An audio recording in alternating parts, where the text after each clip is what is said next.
So here's how to create subpages on Wix. First up, let's head over to the wix.com website. And as you can see, we're already here.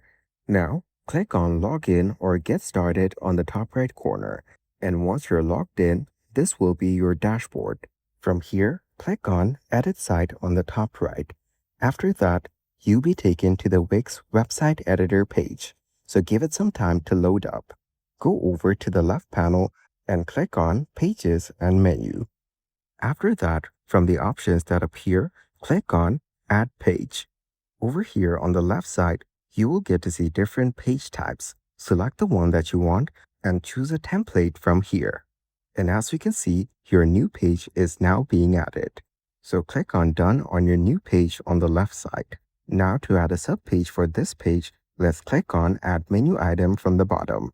After that, select New Page. Now, just select the page type from the left and click on Add Page from whichever page that you want to add. And as you can see, one more page has been added right here. Now, just click on the three dots beside the newly created page, and from the options that appear, click on Subpage. So as you can see, the landing page has been added as the subpage for services. Once you're done, you can click on Preview on the top right corner. After that, if you go over to Services, you will get to see the newly added subpage right under it. And that is exactly how to create subpages on Wix.